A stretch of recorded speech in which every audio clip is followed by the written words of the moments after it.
Now last week, folks, I was in my honeymoon in Daydream Island and the missus said, don't bring your microphones or any gear because you're not going to do any interviews. And I thought, okay, fair enough. But along came Johnny Fish and I couldn't miss out on the opportunity to chat to this legend himself, who's a huge Legends of Bevo fan. So there's no microphones, there's no audio, but it's a bloody good chat. I hope you enjoy it.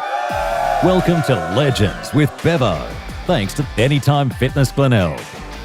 Welcome to the beautiful Daydream Island, and what a pleasure it is to be joined by the man himself, the man they call Johnny Fish. That is Johnny Gaskell. He's a marine biologist here and is one of the real famous worldwide icons when it comes to Daydream Island. Johnny, great to have you on Legends of Bevo for a chat, mate. Thanks, Bevo. Now, you've got a very interesting background. You actually grew up in country Victoria in Bendigo, and then you moved up to become a marine biologist. Talk to us through the journey and how you became a marine biologist on the beautiful Daydream Islands.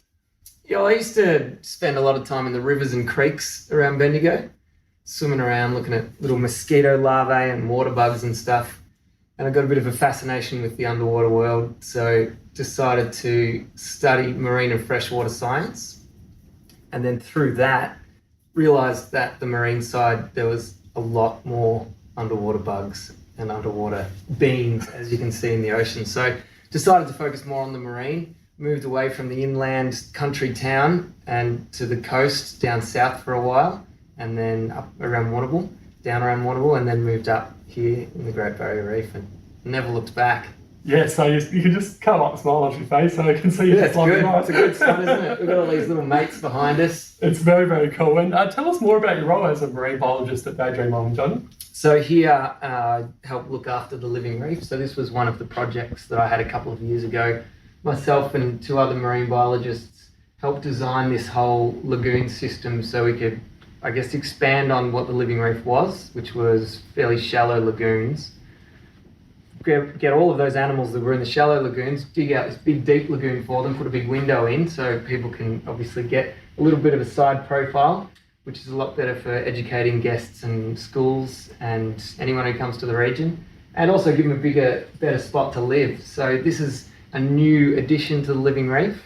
There's about 800,000 litres in this tank behind this acrylic window, and it's all on flow through with the natural environment. So the water is sucked from off the island and then back and distributed through the lagoon and then discharges back just by gravity. It's just gravity fed back to the ocean, and then we obviously can allow these animals to live in almost identical to the natural environment. The only difference is there's walls. Well, that is phenomenal. And obviously back in 2017 we saw Cyclone Debbie absolutely devastate obviously Daydream Island and the Whitsundays as well. And you've been a big part of restoring the reef and creating this amazing living reef we see behind us. Johnny, tell us more about that. Yeah, so I guess this was the first project. While the resort was shut, we thought, all right, let's really make this attraction bigger and better and also make it better for the animals. So it's deeper, they've got more water, they can kind of swim free and have their freedoms, their 5 freedoms inside their habitat. And on top of that, we developed a coral restoration program because the Cyclone Debbie did damage a lot of the fringing reef around the islands.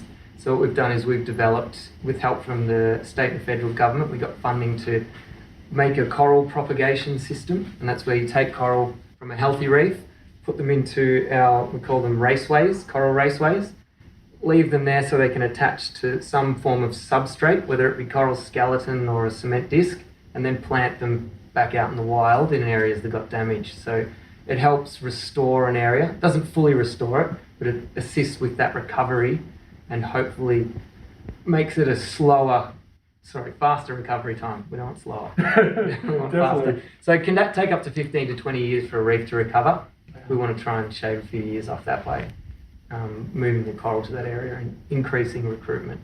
Well, congratulations to you and the team on the amazing job you've done, because obviously you just have to Google Cyclone Debbie back in 2017 to see all the videos and photos and the devastation in this region, and to just see what you've done now is just amazing. So well done to you and the team on that. Awesome, thanks. And obviously COVID's affected everyone around the world the last couple of years, Johnny. How's the effects been on Daydream Island in terms of your occupancy and that sort of thing? Yeah, like it's obviously impacted occupancy. It hasn't impacted the fish at all. We've been fine. We obviously stayed here during the shutdown, during the lockdown. the Australia-wide lockdown, we had all of our staff, or most of our staff here at least, keeping an eye on the animals and keeping the system, up to scratch, making sure there was no issues with the life support system or with the animals. So they just kept swimming and kept eating. They were just doing their own thing. But we did shut for, I think it was about 3 months. Might have been a little bit longer than the 3 month period, 3.5 months.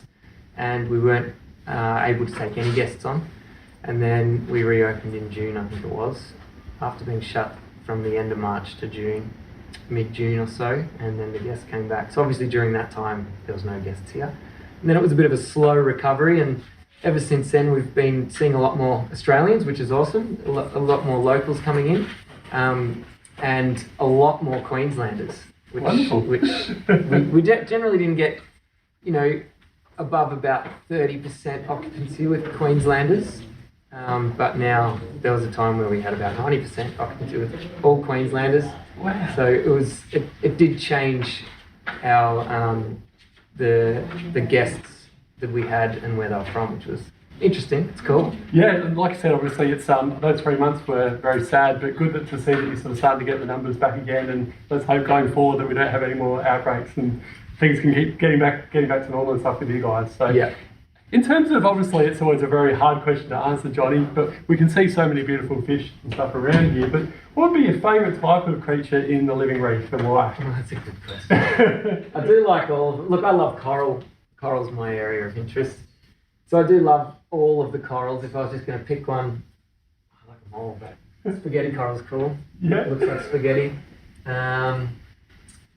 This one up there, the elegance coral it's called. It's kind of got the almost like anemone look. It's got a bright green inside. You can't really see it because the light's not on it, but it's got a really bright green zooxanthellae, it's called, inside it, which it uses to get energy from the sun, or fluorescent proteins actually, is that colour. So that's another favourite. The cod, I do love the cod as well. This one looks like Rod the cod. There's Mod somewhere, Mod the cod, and then Todd somewhere as well. I don't know where Todd is. But yeah, they're one of the favourites too. They've just got big personalities, big faces, big eyes. Well, one of the pleasures of our trip the last week has been doing the Living Reef snorkel, which we did yesterday. One of the coolest things I've ever done before, Johnny. Tell us more about this, what people can do if they come to the island, and what they get to experience with the Living Reef snorkel. We can jump in, so you can actually get in here. And that's a new addition to the Living Reef. Obviously, previous to the renovation, you could walk around in the lagoons and feed the baby stingrays. So what we thought we'd do is add an experience where you can snorkel in a bigger area with a lot of these animals. So you jump in, go for a swim around for about 45 minutes or so, and it's led by one of the marine biologists. And we educate you on all the different species we have in here, and this is a good representation of the animals you find around the Whitsunday Islands. So it's a good way of seeing the local inhabitants, but in a safe environment. And obviously you don't have to wait for the good weather, because it's good weather in here all the time. And what do you think makes Daydream Island such a special island, more so than the other ones? Oh, that's going to upset some people. The Living Reef. Look, this is definitely the point of difference. The thing that separates us from the other islands is obviously the Living Reef. All the islands have beautiful resorts and amazing opportunities, and all the islands you can go out to Whitehaven from and go snorkeling from, but the Living Reef is the one thing that you'd come to Daydream Island for. If you're keen to see this, you have to come here. Yeah, can certainly vouch for that after yesterday. That was unbelievable. And before we let you go, you're actually a famous author as well. You've written a book about this beautiful island, Daydream Island. Tell us more about the book and how we can get a copy. It's only sold on the island. It's only sold on the island. It's selling very cheap. And look, it's an okay book. I don't know, a famous author, that's a bit of a stretch. But yeah, look, you can have one. Oh, have two if you want. That's too kind. But yeah, look, that was just on the inhabitants that you find around the fringing reef, around Daydream Island, just to kind of give guests, and particularly kids, plenty of photography in there, an idea and a bit of more information on the different animals around or offshore. Beautiful. Around the island. And what's it called? Beneath Daydream Island. Beneath Daydream Island, there you go. It's a plug for it. You've got to come here. And what's the future of Daydream Island look like? What do you think, Johnny? I think it's good. I think, look, the island, it's a pretty iconic island. It's been open for many, many years. Had a resort on it for many years. Obviously, the resort's all been redone, so it's a good time to come and see it. The Living Reef is the biggest and best it's ever been, so it's a good time to see that. The island looks amazing at the moment because we've just had 2 weeks of rain, and now it's sunny, so now is the best time to be here because after the rain, everything just goes so green. So it's a nice time of year. Summer, it depends what you want. If you want to see green and be hot, come in summer. Yeah. If you want it a bit drier, but potentially a little bit cooler, if you can't handle the heat, come in winter. It's still warm, but it's not very warm. Well, there you have it, folks. Come on down to Daydream Island, book your holiday now. We've spent the last week here and it's been unbelievable. I don't really want to go back home, but I guess I have to go and see the dogs and the family, keep them happy. Johnny Gaskell, thanks so much for joining us on Legends of Bevo. Awesome. It's been a pleasure, mate, and hopefully we'll speak again in the future. Keep up the great work. Thanks, mate.